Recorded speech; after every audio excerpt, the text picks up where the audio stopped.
Let's get started with today's e-commerce learning session. Once again, good afternoon and a warm welcome to all the participants. My name is Adnan, and this is where we are getting started with today's e-commerce learning session. And today's session, I'm not sure if you are aware, is a special session that we are doing. And this is the second session in a series of 3 webinars that we are doing every week. So first webinar has already happened on 6th of April. And that's where I have shared information, or I've shared insights on if you are from a fashion business or if you are a business owner and you want to create a functional e-commerce website for your business, then how can you do that? We have shared an example as well. And the recording of that webinar is available on our YouTube channel. That is GlobalLinker. You can just go to YouTube and search for GlobalLinker. Otherwise, I'll also be sharing the link of that video in the chat shortly. So you can review that, and that's where you'll be able to understand. If you already don't have an e-commerce website, you can review that webinar's recording and you'll be able to understand. I've given a detailed walkthrough in terms of how you can create an online store. Now, this is where we are stepping further and we are understanding how you can create a digital catalog, because for any e-commerce website or any e-commerce entity, catalog or products are like heart and soul, and if they are not done up properly, that's where you'll not be able to get the desired results. And that's where I have personally experienced that a lot of members put in a monumental amount of effort in getting the website built. They put in a lot of effort on how the information is presented, or how the banners are designed, or how the fonts are used. So they put in a lot of effort in the visual aspects of it.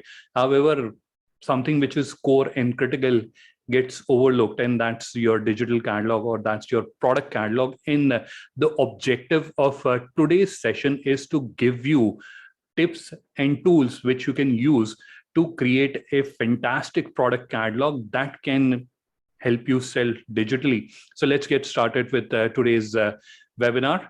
And once again, warm welcome to everyone. Now, something before getting started, I just thought of sharing. A lot of webinars that you may have attended, I have also attended, are very one-way information flow, whereas in this kind of a webinar, I typically prefer to have a more interactive webinar, and how will we communicate amongst ourselves. So we have chat, so you can use chat. So I'll keep on asking questions with you. You can keep answering them using chat.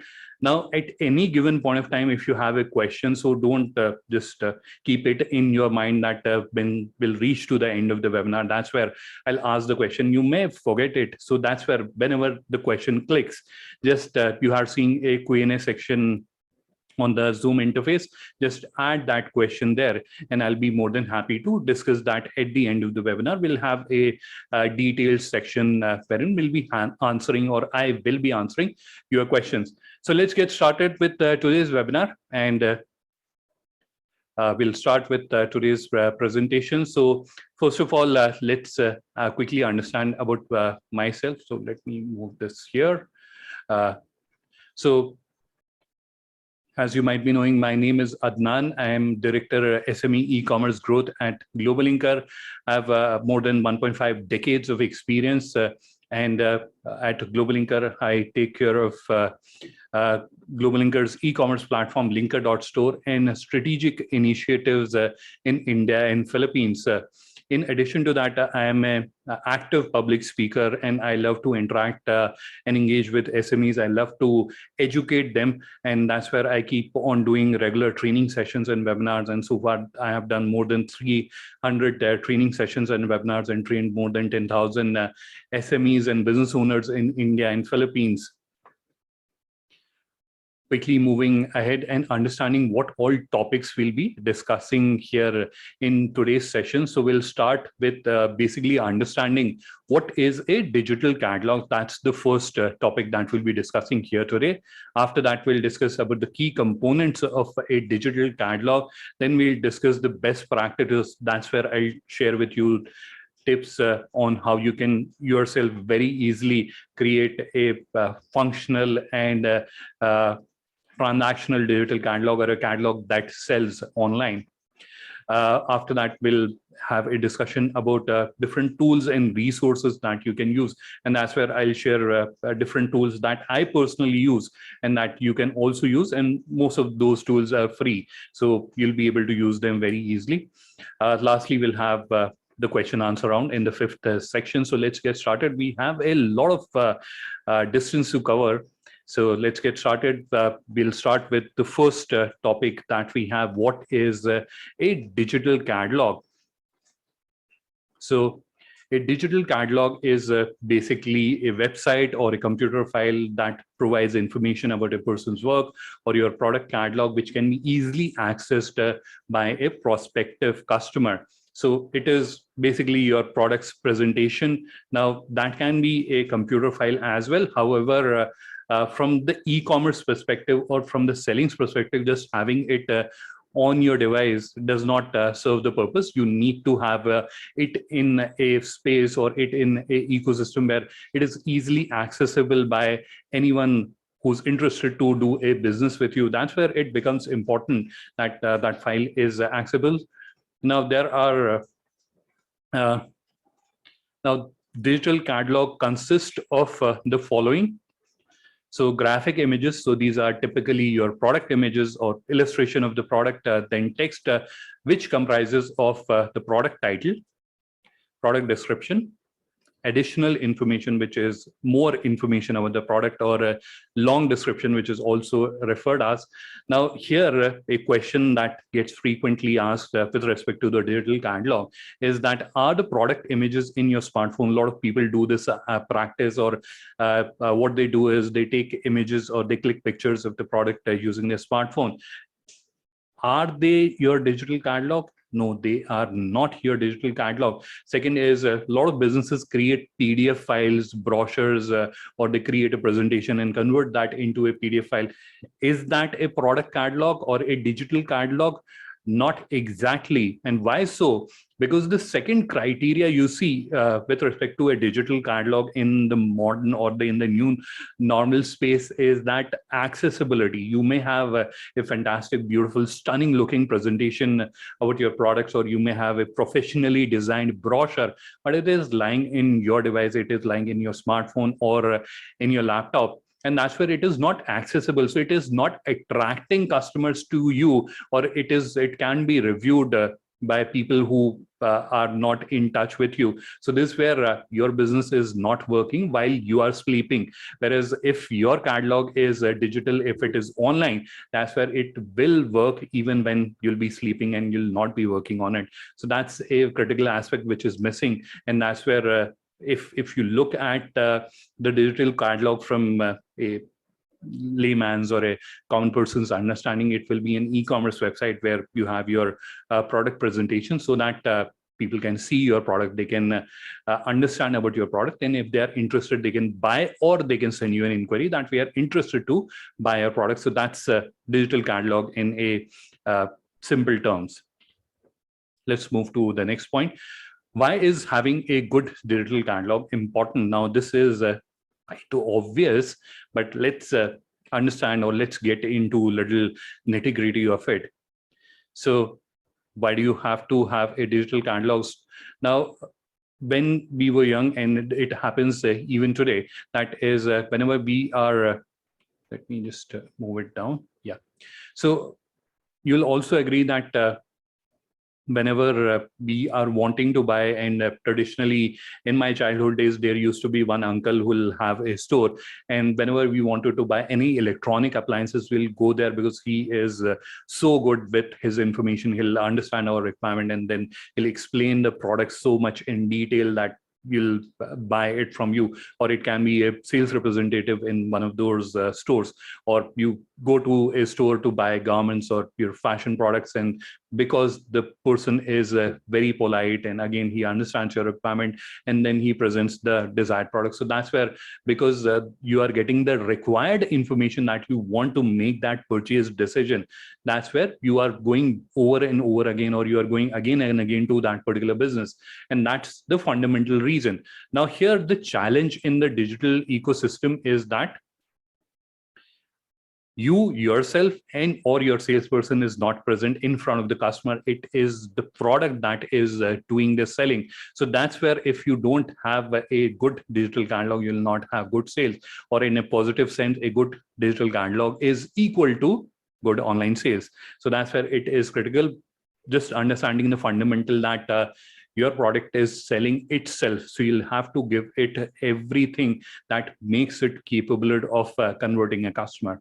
So that's the fundamental simple point we have to keep in mind. And that's where digital catalog is so important. Now let's quickly understand what are the key components of having a good digital catalog. So the following are the components. So first one is having a good e-commerce website. And when I say a good e-commerce website, how do we define or how do we understand what is a good e-commerce website? So here are a few broad parameters that I'm sharing with you that you can keep in mind. Firstly, it should be device responsive. In these days, most of the websites are device responsive. But again, I'll share a couple of more points that you can keep in mind. Second point is it should be fast. If your website is slow, that's where you'll lose customers, because if it is not loading up properly, they'll just move to another option, and the other option is just a click away. The third point is it should be presentable and complete as well. And again, what we have observed reviewing hundreds or thousands of websites is there are very few elements or very key elements that get overlooked when people are getting or creating a website that can have a significant impact on your conversions. So we'll also have a discussion around that. Now comes the next important aspects of a digital catalog, that is navigation. It should be simple and it should be comprehensive. I'll be sharing details or I'll be explaining these topics in details in the coming slides. Then we have a product page. That is the core or heart of your digital catalog. And that's where what are the key components. So the first component is images. And why I have kept images on the top, because understand human beings are visual beings. So if you're telling someone, or if you're showing someone, the person to whom you are showing something, he'll be more, or he or she will be more convinced as compared to a person to whom you're just telling a story. So that's where just keep this fundamental fact in mind, that human beings are visual beings. The better is your presentation, better are your chances of getting an order or getting a conversion from a customer.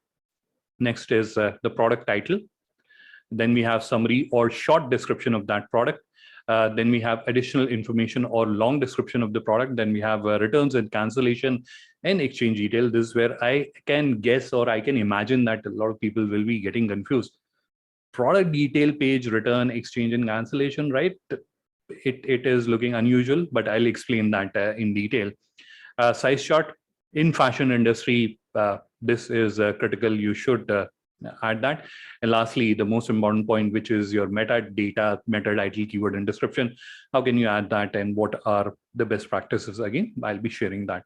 So this is, or you can see this is the construct of a good digital catalog.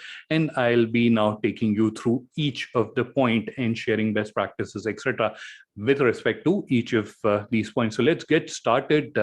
So let's understand the best practices, and we'll start with the e-commerce website. Let's understand with respect to e-commerce website, the first point, which is device responsive. Now, let me first explain to you what does device responsive means. So device responsive means when the person, and this is something that almost everyone knows, but I'm just sharing it for everyone's reference, that a significant amount of browsing. And if you look at the global numbers, it is somewhere between 70 to 80% of browsing happens through mobile devices, and mobile devices comprises of your smartphone predominantly, and tablets as well. So that's where a significant amount of browsing is happening. But the fundamental error or the fundamental mistake that people do is that whenever they are conceiving or whenever they are designing their website, they are designing it from a desktop orientation, which is a horizontal platform, whereas tablets or smartphones are a vertical platform. And that's where the orientation is very different. Now, why do you need a responsive website? One is you'll be able to present the information in a better way. So let's look at this with an example. So this is a website that you're seeing. So this is how it appears on a desktop. So you're seeing a full screen edge to edge main banner, and then there are 3 banners which are not entirely visible, but you can still make out. Adjoining that is how it is appearing. So very similar. The difference is of the screen size.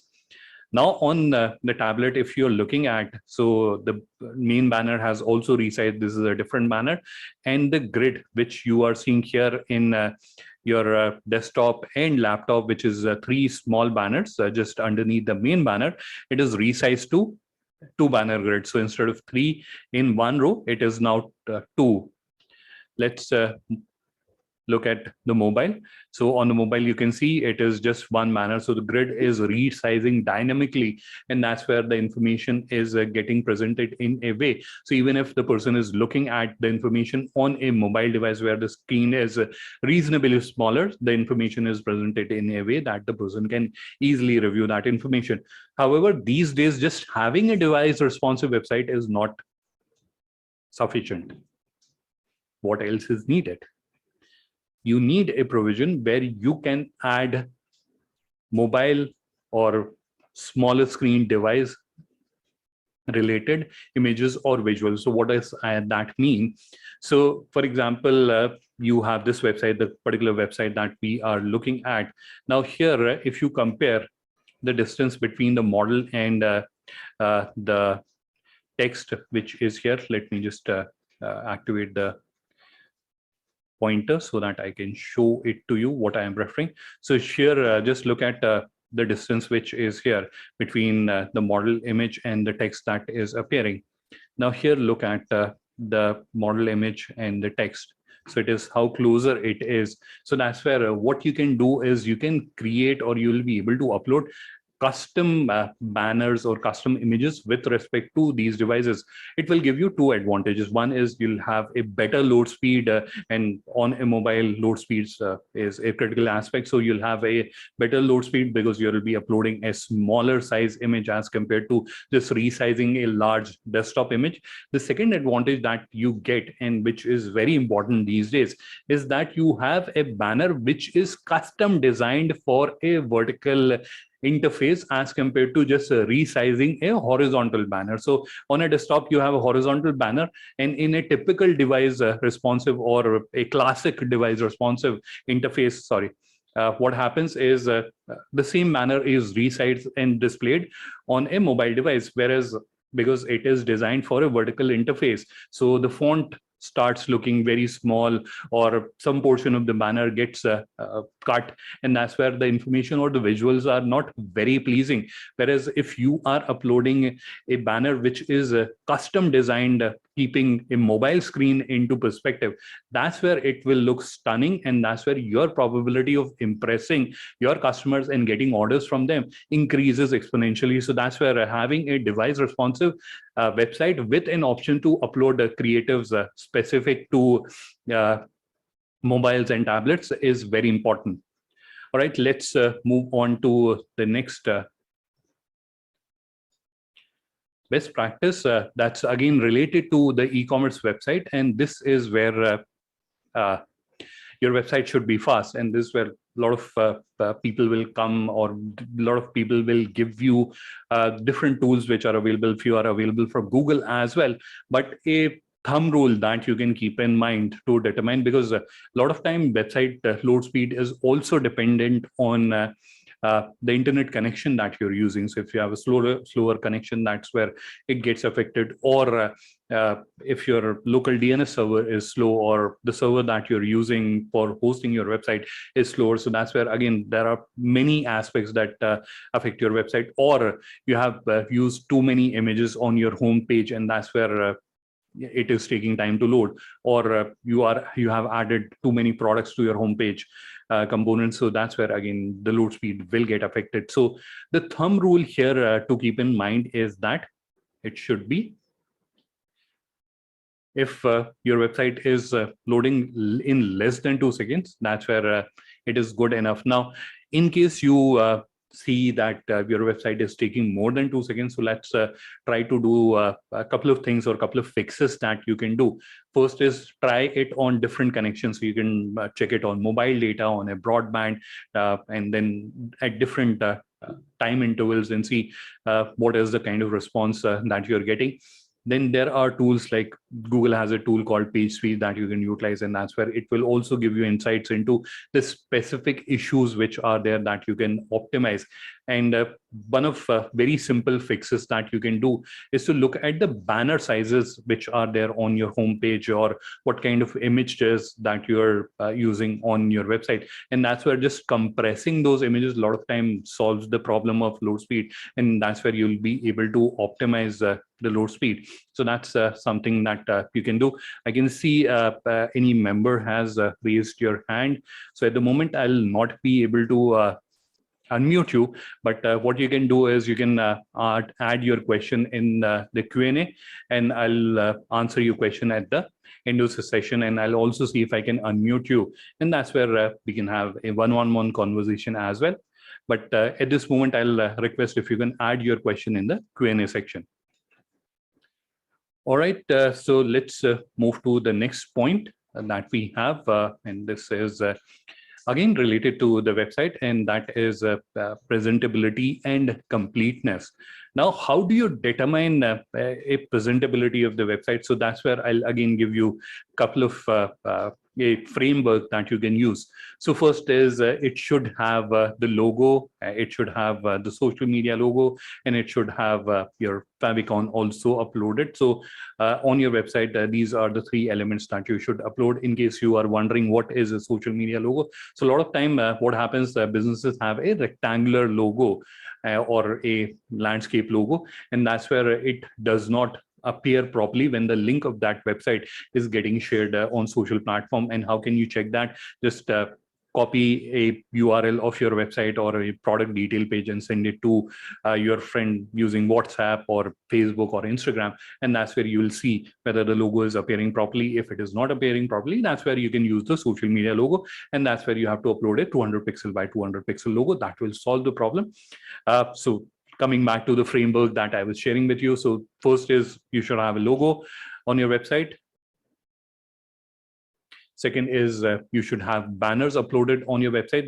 Now that's where it is not just upload one banner and that's the end of the story. No, ideally you should have multiple scrolling or main banners, and then you should at least have, unless you are a grocery store and you have like 200 or 300 categories. So in that case, I'll not recommend that you should have one banner each for each category. But if you're a fashion business owner, then that's where you'll have typically half a dozen category or somewhere little over that. So that's where you should have one banner each for each of the categories that you have on your store. Next is navigation. So navigation again should be comprehensive. So that is where for one product type, at least you should have one category, and we'll be discussing more in detail about how you should set up navigation and what are the best practices or rules that you can follow in this framework. The next is products. So you should have products with proper images and description. And the last one is content pages. So that's where you should have at least one about us page. It is better that if you can add more pages like our story, our vision, mission, or your history, how you have grown over the years. So it is always better to have more content on the website, but at least have about us page on your website. So that's the information page. In addition to that, you should have a terms and condition, privacy policy, shipping, return exchange policy. So all those pages should be there.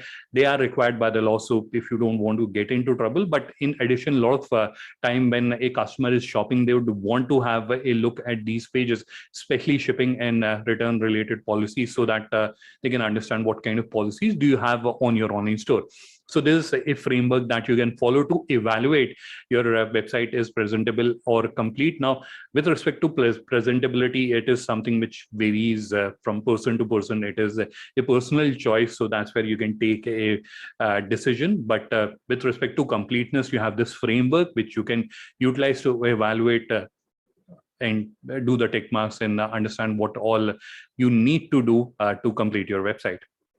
All right, so that's where we'll move to the next part in our discussion, and that's where we are moving to navigation. And that's where I told you that we'll be having a little detailed discussion about navigation, because this is something that a lot of businesses, and especially the ones who are doing it for the first time, get a little confused, and they're not able to portray their product or present their product in a proper way.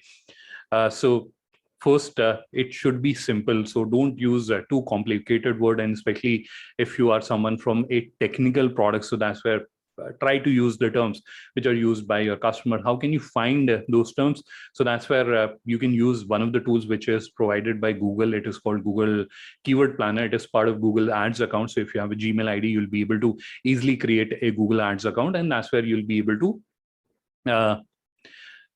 use this Google Keyword Planner. So that will tell you what kind of search. So for example, you are a, let's say, linen t-shirt manufacturer, and that's where you go to Google Keyword Planner and you search for those keywords, and that's where you will be able to understand what kind of terms or phrases are being used by people when they are searching for products, and that's where you'll be able to understand. And that becomes more relevant when you are in a technical product and you are not sure what kind of terms people are using. But for a fashion industry business or a typical retail business, that is relatively easier. You can review a competitor's website and you'll be able to understand what kind of terms you should use. Now, let's understand this little in detail with an example. So just assume you want to buy a polo t-shirt, and this is where you went to this website, website 1, and the categorization that they have is they have a men's category. So you want to buy a polo t-shirt. Are you able to get your product? Maybe men's may have other categories as well. Let's move to the next category they have. They have fashion category. Okay, wonderful. This is where products related to fashion will be there, but still you haven't found your product. Going further, now you have a casual category. Okay, wonderful. T-shirt is a casual wear, so it may be there. So still maybe you have not found it yet. Then you went to upperwear category. Okay, so casual upperwear. So we are getting there, still not reached. Then you have t-shirt category. Wow, we have reached the t-shirt category now. Now, have you find your product? No, still no, but you are closer to it. And then you have the polo t-shirt. That's where you have found your product. So how many steps did you take? 6 steps to reach the product. Will a customer do that on a marketplace? Yes, maybe they'll do that, or they'll use search. But on a typical vanilla e-commerce website, they'll not do that, because that's too many steps and they'll get confused, or they'll simply may not be able to find the product. Now let's take another example. This website 2, and this is where customer comes looking for a t-shirt, and they have a t-shirt category. Wow, wonderful. We can see t-shirts, and now they may be able to find the product that is there. Then they have men's category. Okay, now it is refined. I'm looking for a men's t-shirt, so the products are refined. And the third, polo t-shirt, and that's where. So within 3 steps, and that is half of the journey which we saw for the first website, they are able to find the product. Now this can be made shorter as well. So this is where website 3, there's a typo in that, and this is where you have t-shirt, and then you have polo t-shirt. Simply 2-level navigation. Now this is the shorter the journey, or the shorter customer discovery journey, and let's not use fancy terms. In the shortest number of clicks, or in the smallest number of clicks, if a customer is able to find the desired products, that's where you have served your purpose.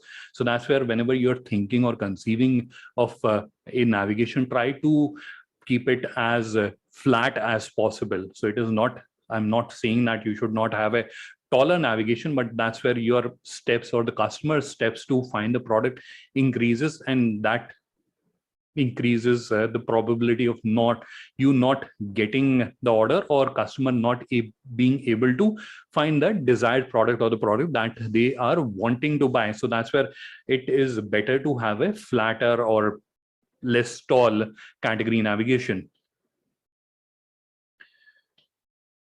Now, again, the second point with respect to navigation is about comprehensiveness. Now, with respect to comprehensiveness, ideally, if you have one type of product, you should have one category associated with it. But there are exceptions to it, and I'll explain what are those exceptions. So, again, understanding with an example. So if you sell t-shirts and you have a following type of t-shirts, so you have a round neck t-shirts, or you have round neck t-shirts, and you have polo t-shirts, and you have crew neck t-shirts, right? Now, what should be your navigation? So this is where you should have like t-shirts, and then you have subcategories of round neck, polo neck, and crew neck t-shirts. So that's how you should categorize it. So for each product type, you have one category, and that is basically kind of thumb rule that you can follow. But there are exceptions to it, as I mentioned earlier. And what are these exceptions? So the first is when you have like too many categories. I was telling you earlier about groceries, so they have like 200-300 categories, and it is practically impossible to fit all of them in the header of a website. So that's where what they typically do from grocery industry is they combine different categories. So you'll have atta, dal, and rice, three categories combined into one.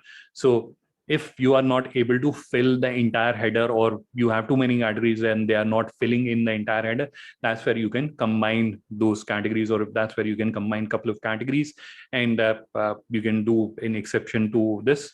Or the second is when you have less than 12 products. And why I'm saying 12 products, because typically a e-commerce grid or e-commerce website grid has 4 products in a row. So you should have at least 3 rows of the products. So 1, 2, 3. If you have less than 3 rows, that's where it will look, or it will appear that you don't have a website, and it kind of gives a impression to the customer that they don't have a website. It looks like a small business, or they are just starting up, or it may not be even a genuine business, so they get suspicious. So that's where if you have less than 12 products, better to combine that with another category. I'll show you one example. So this where in the entire category you have just one product, and that's where if the customer sees this, what kind of impression that they'll get. Or if you see this as a customer, what do you think? Add your thoughts into the comments. If you are a customer and you are visiting this website, by the way, this is a demonstration store, the screenshot that you're looking at. But if you are a customer and you are looking at this website, you went to this category, and that's where you're just seeing one product, what impression will you carry? Just add that into comment. All right, so let's move on. I hope with respect to navigation and categorization, you have now some bit of understanding, and definitely the recording of this webinar will be available on our YouTube channel. So if you want to review this information, you can definitely go there and you'll be able to review this information again. All right, so now let's move on to the most interesting part with respect to the digital catalog, and that is the product page and the product of your online store. And this is where you need to focus the most, and this is where the most amount of work need to happen. All right, so the first element, and I mentioned earlier, we are visual beings, so seeing is believing. So that's where images are the most important aspect. How many images you should upload? So typically 5 to 6 images from different angles. And what are those different angles? So one is a coordinate image, which is typically a full body shot. So if it is a model image, it will be the entire body shot from foot to head. So that's a typical coordinate. Or if I'm talking about a handbag or any other fashion product, let's say shoes, so in that case, it will be a wider shot wherein shoe is put into a kind of an environment, or handbag is put into a kind of an environment. So that is typically a coordinate shot. Then you have the front shot of the product, side, so right, left, back, and then you have the zoom shot. In certain products, you may also have, for example, for a handbag, you will also have the pocket shot, or view of the inside pockets that are there, how many pockets are there. So that may be additional shot. And in case your product has fine embroidery, or there's a particular print that you are doing, or there's a particular art form that is associated with it, then it is recommended that you also add a zoom image, so the finer details of that product can be seen by the customers. So again, looking at this example, so this where you can see there are different images or different angles of the product. So this is the coordinate shot which you are seeing at the moment. Then adjoining that is the front and side views of the product, which are visible. So like this, you'll be able to upload, or you should upload different angles. What should be the aspect ratio? Now, this is in case you are not aware what aspect ratio is. So this is the dimensions of an image, so proportions of an image. So if it is a portrait image or a vertical image, so then how broad it should be and how tall it should be. So that is again very important for a good presentation of your products. So for most of the fashion product, a 800 pixel by 1000 pixel works best. Now, if you have smaller products like wallets or shoes, so that's where you can do 1500 pixel by 1500 pixel, even 1000 pixel by 1000 pixel works, but the zoom does not work that nice. So better to have 1500 pixel by 1500 pixel images. Now, what are the common mistakes that people do with respect to uploading images? So the first common mistake is uploading low resolution or blurred images. Now, having said that, I'm not saying that you should upload like direct DSLR images onto your website. Yes, that is also counterproductive because that will adversely affect the load speed. So compress those images to an extent where the image quality or the visuals are not getting affected. So the image is not getting blurred. To that extent, you compress it and then you upload it. So without compromising on the quality of the image, whatever is the lowest size that you can achieve, you should upload that. Now, is there a thumb rule? So ideally, it should be less than 2 MB. Even 2 MB is on a higher side. You should try to keep it into few KBs or less than 1 MB. Ideally, it should be achieved, but because it varies on the file size or on the source size. If your source image is very large, in that case, there is an extent to which you can compress it without causing a impact on the quality. The second issue is with respect to using images of different aspect ratio. And this is something that I have seen very common. And so there is a portrait image and there's a square image, and both of them are placed together. And that's where it looks very bad. Have a look at this example. So this is where you can see this particular image, which you're seeing on the right side is a portrait image, whereas the image adjoining it is a square image, and they are looking very bad. So avoid doing that. Use the same aspect ratio. So if you're using 800 by 1000, so all the image should be 800 by 1000 in a category. You may be dealing in garments and handbags, and what with handbags, you may have a square image. So then those handbags can have all square images, and all your garments can have the vertical images or 800 by 1000 pixel images. So just ensure that you are using the same aspect ratio, which is not a big deal to do, but that's where you will be able to increase the presentability of your online store significantly. All right, so let's move on to the next aspect, and this is where things will get more interesting, because this is something I'm not sure, and let's understand this with everyone. So do you know how to write a product title, or what are the best practices? Anyone is aware of? You can raise your hand if you're aware of what are the best practices to follow with respect to adding the product title. Let's understand if any member in the audience is aware of. You can raise your hand if you are aware. So I'm guessing no one is aware of, and this is where I'm sharing something which is very simple, but typically we are not aware what are the best practices to follow with respect to the product title. And product title, as we all know, is very important when it comes to explaining or showing the product. This is the first piece of information other than the visual that the customer sees. So if you go to a website and you are on the category listing page, what is the first thing that you'll show? Definitely the image of the product. And after that, title is the second most important thing that you see as a customer. So that's where title becomes critical, and it also has an impact on the search results and search finding as well. So what should be the length of the title? So between 55 to 60 characters, and this is including spaces. So that should be the minimum length. So a lot of websites I have seen, they just add a 2-word title. Ideally, it should be minimum 50 to 60 characters. Maximum, ideally less than 250, although technically you can go all the way to 500 characters as well, but that will be way too long and customer may not be able to read that. So less than 200 characters, again, including spaces, is something that we recommend. Now, what should be the title format? How should you construct or make your title? What should be included in that title? So firstly, for basic product, and this can be used for any product category, irrespective of whether you are in a fashion industry or you are in a different industry as well, you can use this formula. So the formula is your brand name plus your variant, color. So it can be variant or color or flavor, depending on what product category, and then the keyword which is related to that product, and then gender, and then size or quantity. So like pack of 2 or a specific large double bed sheet, those kind of thing.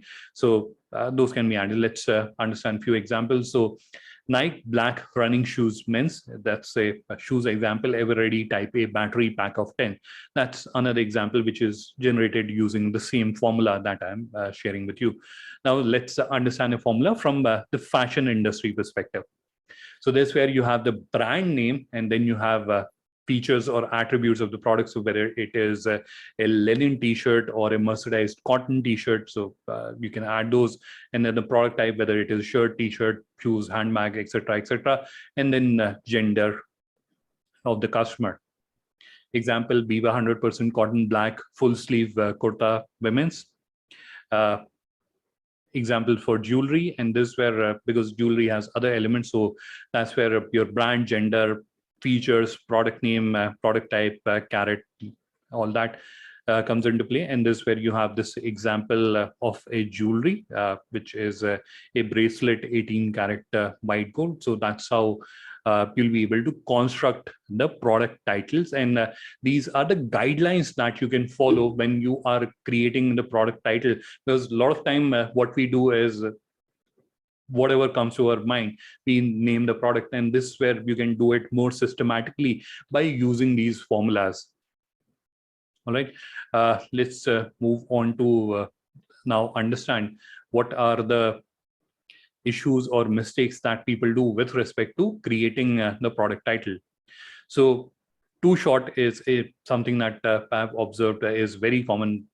Adding a very short product title, and customer can't understand a thing just by reading the product title. Too long, that's where just stuffed too much information, and that's where again customer can't understand everything. The title is too long.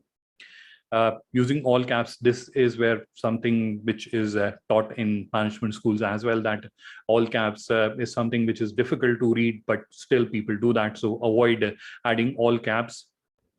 It should be in the sentence case. Avoid typos, so which is obviously understood. Then writing in one language. So if you're writing in English, it should be in English. If you're writing in Hindi, it should be entirely in Hindi. Don't mix up two languages. Avoid punctuations and special characters. Again, they are difficult to read or understand. So that's where you should avoid those. Don't use too many acronyms, or that's where again, if you're using too many acronyms, that's where again it becomes difficult for a common person to understand. You may understand what a acronym means, but other person may not understand. So that's where it becomes difficult for them to understand or comprehend that products. And don't use profanity. That is something again quite obvious. So these are the common mistakes that you should avoid while you're creating the product title. Now, let's move on to the next important aspect, that is product description. And we can divide it into two, which is short description and long description. Because that helps present information visually.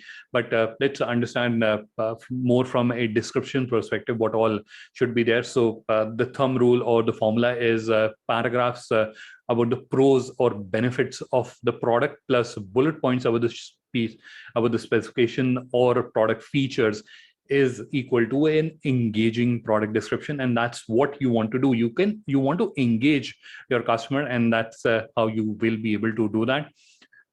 Now, points to consider while you are writing a product description. Firstly, who is your target audience? You should always have this in mind. So whether it is male, female, teenagers, or college-going students. So what is your customer, or who is your customer that you should have in mind? What are the product's basic details, so in terms of material or dimensions or product features, etc. So basic details about the product that should be included in the product description. And then when should someone use this product? So for example, a night cream that you might be selling if you are a cosmetics product brand. So in that case, whether they should be using it during the daytime or at night time. So a specific time of the day or seasonality or specific occasion when this product has to be used. So that is something which you can consider, or which you should consider while you're writing the product description. Where should someone use this product? So whether it is an indoor or an outdoor use product, or that can be used within their car or when they're camping or they're on vacation. So that's where what is where this product has to be used. So that's another point that you should consider. And lastly, with respect to competition, so you should also keep that in mind. So how is your product placed with respect to your competition, whether it is better, what are those points where it is better as compared to your competition? You should highlight those. How does your product work? So how can they use the product? So that's another piece of information that you should provide, or that you should add with respect to your product description. So these are the bullet points, or these are the guidelines that you should keep in mind while you're creating the product description.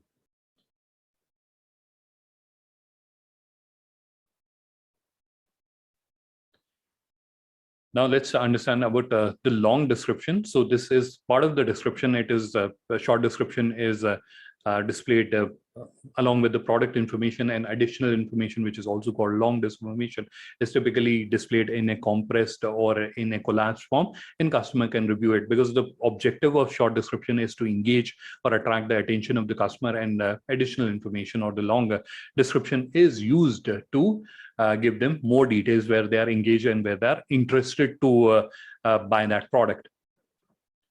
So what to include in a long description of the product, and this is firstly how to use that product, health benefits, care wash instructions, technical details in case you are dealing in a technical product, manufacturing process related information. So if there is a special process that you have followed to create that product, so you can highlight that, or if there is social cost that you're associated with and buying that product will help that social cost, then definitely you can add that.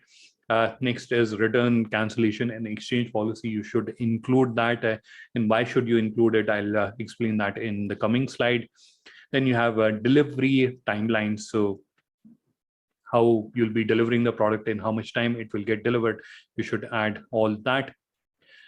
Let's understand about return, exchange, and cancellation details. So why should you add return, exchange, and cancellation details? And a lot of businesses, trust me, don't add that.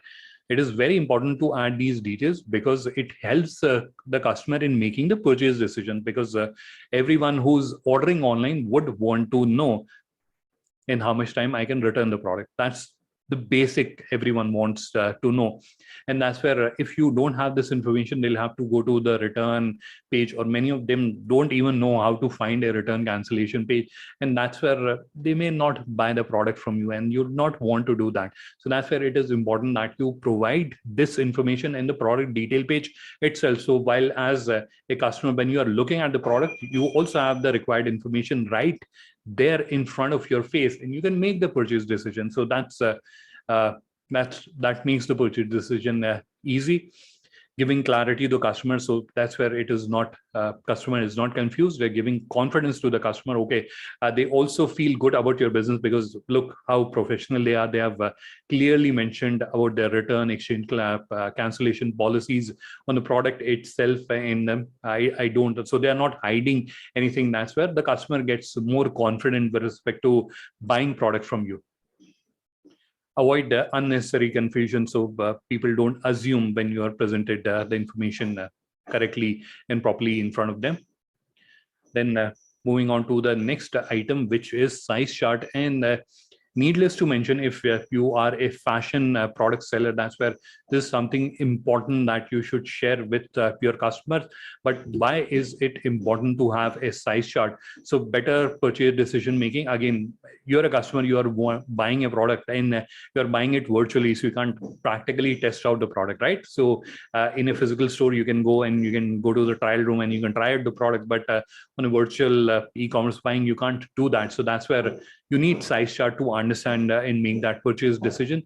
Better conversions, that's something that you'd need. Then you'll need it for less returns in exchange. And with respect to e-commerce, a lot of businesses have this challenge that they are getting too much returns from their customer. And this is something that can help you reduce that significantly if you're adding size charts, so that the customer, when they are buying, they are able to understand whether the product will fit in or not fit in and what size they should order for themselves. Happier customer all the way around, because if they are able to see or understand what product fits them and they are able to order the right size and they get the right size, that's where they'll not have to get into return and cancellation. And understand that even customers don't feel genuinely happy when they have to return the customer. A genuine customer will not feel happy when they have to return the customer, because typically when you order something, you want it yesterday. So they want to use that product, they want to avail that product, but because of the size issue, they are not able to do that. And that's where customer also gets dissatisfied. Although you may be exchanging the product or you may be returning it and giving the money back, still the time is lost. So that's where if you are providing the size chart and they're buying the right product and they are able to use that product, it will lead to a happy and a delighted customer. Let's see this with an example. So this one of the members online store, and what you're seeing on the screen is the size chart, how it is displayed. So there's a button on the product detail page, click on that, and the size chart opens up and it is displayed like this. So now if I'm a customer, I can see which size I should order, and the dimensions are clearly mentioned here. All right, let's move on to the next point with respect to the product detail page. And this is something, again, very important, because this will have an impact on the search ranking. So why should you add metadata to the product? One obvious question. So better indexing of your site by search engines. So whenever, let's say, Google is indexing your website, or whenever Google wants to include your website in the search result, what they do, so they have crawlers who will index your website. So if you have not added the metadata, then the indexing is not done properly. And that's where your website is not shown appropriately on the search engine. And that's where indexing is important. Better ranking of your site on the search engine. So again, if you have not added the metadata properly, that's where the ranking will get adversely affected. Better understanding of the business or product by the person who is looking at this information on the search engine. So this is where if I search for something, for example, I search for buy shoes, and that's where I'm seeing different results, and that's where I come across a result by one of the shoes manufacturer. So if again the information is not added properly, I will not be able to, or I may not be able to understand what this business is, or why should I open this business's website. And that's where your meta information becomes important. What all is included in the metadata? So meta title is 60 characters. Then you have meta description, which is about 160 characters you can add. With respect to meta description, you can go all the way to 320 characters as well, but only 160 are displayed. So that's where this is the critical piece of information. And then you can also add 6 to 10 keywords, although search engine these days don't give that much emphasis to keywords, but they are good to have. Now, when it comes to creating meta title, these are few formulas that I would want to share with you that you can use. So the first formula is product name and your store name. That's the basic one that you can follow. Then you have a little advanced one, which is buy, shop, or browse. So in your case, it will be buy or shop. And then your product name. So whatever is the product name, and then is your store name. So buy, shop, product name, buy, shop, polo t-shirt, online, Shalimar Super Store, that kind of. Next is again similar to it, but that's where you can also include a broader keyword that is relevant to your product. So like a polo t-shirt, or buy t-shirt online, or a hand embroidered t-shirt. So depending on your business requirement, you can add that. That is something that you'll be able to understand when you do a keyword research using the Google Keyword Planner. Now comes meta descriptions. What are the formulas that you can use to create meta description? So that's where the product name, then description, then call to action. So the product name, and then you can add a description and then call to action. But the point to remember here, a lot of people, what they'll do is they'll just put a formula in Excel and they'll do a concatenate and create a meta description. But the point to remember here is that you just have 160 character, that including spaces. So the space or the real estate is very small, and that's where it is better you concise that information, condense that information, and then create the meta description.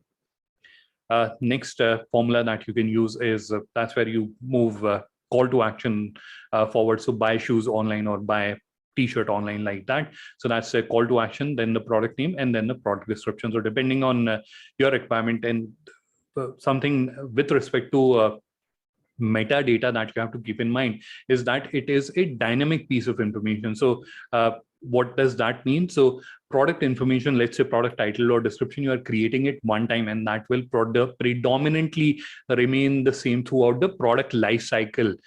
But meta information is something that you can keep evolving. So that's where you can understand what kind of results or what kind of ranking you are able to achieve. And that's where you can keep tweaking. So for example, you use the formula 1 or formula 2 for writing the product title, and that's where you realize it is not working well. So that's where you can experiment with the third formula as well. So you can keep modifying or keep changing it as per your business requirement or kind of results that you are able to achieve on the search engine platforms. All right, so that was about meta title and description. Let's move on to the next topic, that is tools and resources. So what are the tools which are available which you can utilize? So this is where I'll be sharing with you few very interesting tools that I personally use and that you can also use, and many of these tools are free. So you don't have to pay anything to use them.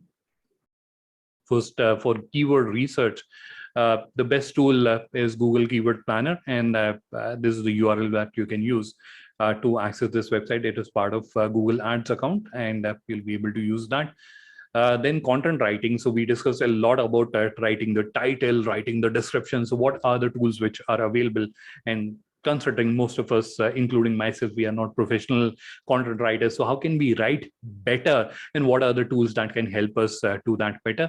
So the first tool that I would want to recommend is Quellbot. And the tool that Quellbot has is a paraphrasing tool. So you write a description, you paraphrase it, and that's where you'll see that the quality increases exponentially using AI. And that's where, again, it does not impose its results on your face. It also gives you an option. So if you want to change the words, etc., which you are not liking, you can do that. But a fantastic tool and available free of cost. They also have other tools which are available, but their paraphrasing tool is something that is you can use. on a day-to-day basis while you're writing emails or while you're writing product description, and that will improve the quality of information, and it will help you concise that information and improve English as well of that description. Next one is Hemingway Editor. Now this is something which is used by professional content writers, and that's where it tells you. So while you're writing, it will be like a Word document that will get opened up in front of you. But while you're writing, it will keep telling you. So your text will become red or it will become blue. So depending on how long is your words, or if you're using any negative words, so that's where it will highlight that this is a negative word and you can consider changing. So that's another very interesting editor that you can use. The third one is a tool or a content analysis tool by SEO Review Tool, and there's the URL that you can use. Why I like this tool is because this is where from a search engine perspective, whenever you're writing something, so let's say you're writing a product description, now you can review it from a search engine perspective as well. So you're not writing it for your website, you can also review how it will appear on a search engine, and what is the score that is for your content. So that's another tool that you can use. All these three tools are free to use.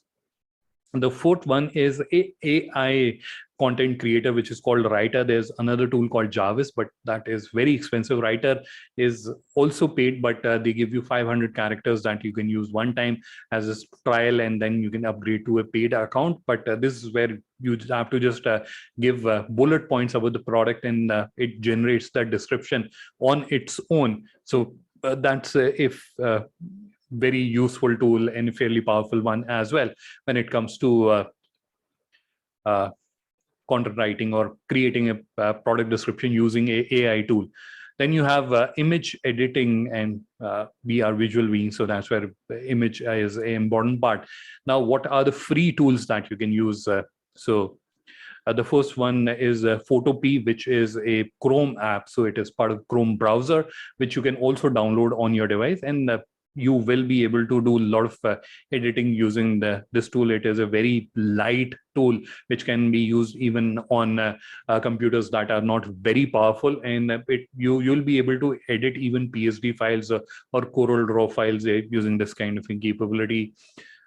Next is Placeit, which is a browser-based tool, and it is part of Envato. So that's where you get a lot of designs and elements available for you, and that's where you can use this tool to design banners, to update product images, etc., or to design your logo.